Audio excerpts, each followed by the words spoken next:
Welcome to Ahmad Naeem official channel. Tariq Aziz साहब पाकिस्तान का बहुत बड़ा नाम थे और सडन उनका गाड़ी के अंदर हार्ट अटैक हुआ और उनका इंतकाल हो गया। एक वीडियो क्लिप देखी जिसमें वो डॉक्टर्स को अप्रिशिएट कर रहे थे पाकिस्तान के। तारिक अजीज साहब एक पाकिस्तान का आइकन थे बेसिकली। पहला टीवी स्केड्यूल तारिक अजीज साहब ने बताया। 30 साल उनका शो पाकिस्तान में चला।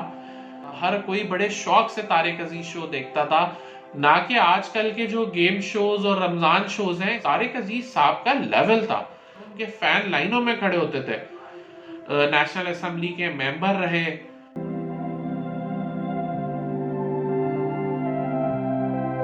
अस्सलाम वालेकुम दोस्तों, welcome to Ahmad Naeem official channel. कैसे हैं आप लोग? खैरियत से हैं? अगर न्यू है मेरे चैनल पे तो काइंडली चैनल को सब्सक्राइब कर दें और बेल के आइकन को प्रेस कर दें ताकि आपको मेरी नई वीडियोस और अपडेट्स मिल सके। अच्छा, आज की वीडियो बेसिकली इसलिए थी कि आप लोगों को खबर तो ऑलरेडी मिल चुकी है मुझसे पहले। कल तारिक अजीज साहब का इंतकाल हो चुका है। मुझे तो सुन के इस खबर कोई यकीन ही नहीं आया कुछ देर तक कि ऐसा वाकई हो गया, क्योंकि मैंने तो सुना था तारिक अजीज साहब ठीक ठाक थे। कुछ ही दिन पहले मैंने उनकी एक वीडियो क्लिप देखी जिसमें वो डॉक्टर्स को अप्रिशिएट कर रहे थे पाकिस्तान के। वो डॉक्टर्स को सपोर्ट कर रहे थे कि जिस पेंडेमिक में वो जिस तरह से डील कर रहे हैं डॉक्टर्स इस वबा के माहौल में। तो कल रूटीन चेकअप के लिए वो अपनी फैमिली के साथ जा रहे थे और सडन उनका गाड़ी के अंदर हार्ट अटैक हुआ और उनका इंतकाल हो गया। तारिक अजीज साहब पाकिस्तान का बहुत बड़ा नाम थे, बहुत ही बड़ा लेजेंड थे। तारिक अजीज साहब एक पाकिस्तान का आइकन थे बेसिकली। उस दौर में तारिक अजीज साहब थे जिन्होंने रेडियो पाकिस्तान पे काम करा। तारिक अजीज साहब ने फिल्मों में काम करा। तारिक अजीज साहब जो थे पाकिस्तान के बड़े शायरों में उनका नाम था। तारिक अजीज बेहतरीन कंपेयर थे। तारिक अजीज साहब बेहतरीन एंकर थे।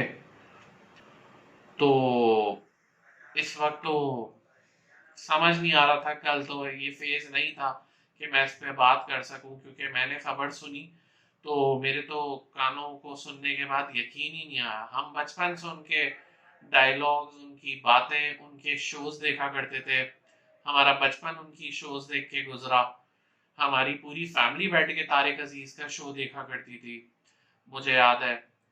तो बहरहाल कल से काफी सारी बातें उनकी याद आ रही थी, कुछ चीजें। तो सोचा आप लोगों से भी इस बात को डिस्कस करूं कि हमारे लेजेंड अब हमारे साथ नहीं है, लेकिन कम से कम हम उनके अच्छे अल्फाज या उनकी कुछ हिस्ट्री है उस पर बात करें। तो तारिक अजीज साहब जो कि 84 इयर्स की एज के अंदर उनका इंतकाल हुआ। इंडिया में उनकी पैदाइश हुई, फाइनली पाकिस्तान में आके रहे वालिद के साथ।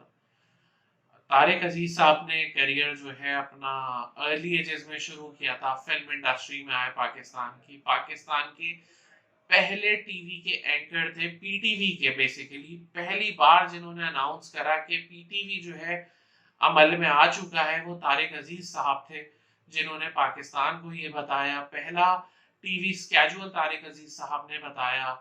जब पीटीवी उसके बाद कुछ अरसे तक चलता रहा तो पहली बार पाकिस्तान का कोई गेम शो स्टार्ट हुआ तो वो तारिक अजीज साहब को उसमें सेलेक्ट किया गया। उसकी वजह ये थी कि गेम शो में ऐसा बंदा चाहिए था जो कि जिसको भरपूर नॉलेज हो, जिसके पास बेहतरीन किस्म के स्किल्स हो। तो वो सिर्फ पाकिस्तान में तारिक अजीज साहब थे। 30 साल उनका शो पाकिस्तान में चला, जिसको हर फैमिली, हर घर में देखा जाता था। हर कोई बड़े शौक से तारिक अजीज शो देखता था। नॉलेज के लिए लोग देखते थे, लोग अपने बच्चों को बिठाते थे, बड़े बैठते थे, सारे इंतजार करते थे। लोग उस शो में लाइव जाने के लिए काफी अरसा पहले, कई हफ्तों पहले उसके टिकट्स बुक कर लिया करते थे और लोग बड़ा फख्र महसूस करते थे कि जी हम तारिक अजीज शो में जा रहे हैं, या आके लोगों को बताते थे। और जब लोग उसके ऊपर अगर आके कोई गेम प्ले करते थे तो बताते थे कि हमने तारिक अजीज शो में खेला है, ना कि आजकल के जो गेम शोज और रमजान शोज हैं। इसमें मैंने तो बेशतर और अक्सर फैमिलीज, हम जैसी फैमिलीज, पता नहीं क्यों हम अवॉइड करते हैं, क्योंकि वो इतने फैमिली उनके पास कंटेंट नहीं है, उसमें बहुत ज्यादा कैजुअल, और तारिक अजीज साहब का लेवल था उनकी शायरी का, उनके कंपेयर जो वो करते थे, तारिक अजीज के लिए तो अल्फाज ही नहीं निकल रहे, मुझे तो लग ही नहीं रहा कि वो हम में नहीं है। उन्होंने बड़े बड़े पाकिस्तान टेलीविजन के लिए, रेडियो पाकिस्तान के लिए बड़े बड़े काम करे तारिक अजीज साहब ने। जब लोग उनकी शक्ल नहीं देख पाते थे रेडियो पाकिस्तान में, उनकी आवाज सुन के लोग उनसे मिलने आते थे, उनके फैन लाइनों में खड़े होते थे। और आज फाइनली देखती आंखें सुनते कानों को, तारिक अजीज साहब फाइनली खुदा हाफिज कह के चले गए। तारिक अजीज साहब से कई नस्लें जो है उस शो से, उनके जो तारिक अजीज शो जिसको बाद में बज़ में तारिक अजीज का नाम दिया गया, बेसिकली खिताब दिया गया, तारिक अजीज साहब को जो है गवर्नमेंट ऑफ पाकिस्तान की तरफ से जो है उनको जो है अवार्ड भी दिए गए, कई अवार्ड्स दिए गए, उनको हुस्ने कारकर्दगी का अवार्ड भी दिया गया।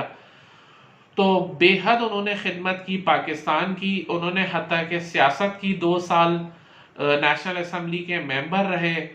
उसके बाद तारिक अजीज अपने मुल्क और कौम से इतने जो है लॉयल थे कि उन्होंने अपनी सारी जायदाद भी इस मुल्क के बच्चों के नाम कर दी, गरीब बच्चों के नाम। बेशक तारिक अजीज के बच्चे नहीं थे, लेकिन हम सब जो जनरेशन है वो उन्हीं की औलाद है। तारिक अजीज की हम किन खिदमात को याद करें और किन को ना याद करें, लेकिन अनफॉर्चुनेटली हमारे लेजेंड हम में अब नहीं है, लेकिन हमारे दिलों में हमेशा जिंदा है।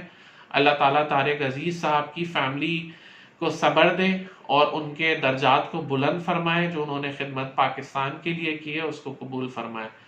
और तारिक अजीज साहब, बस मेरे पास अब वर्ड्स नहीं है उनके लिए, उनकी तारीफों के लिए मुझसे ज़्यादा आप लोगों के पास उनके अल्फाज होंगे। फिलहाल वीडियो को मैं एंड करता हूँ, काइंडली चैनल को सब्सक्राइब कीजिएगा। अल्लाह हाफ़िज़।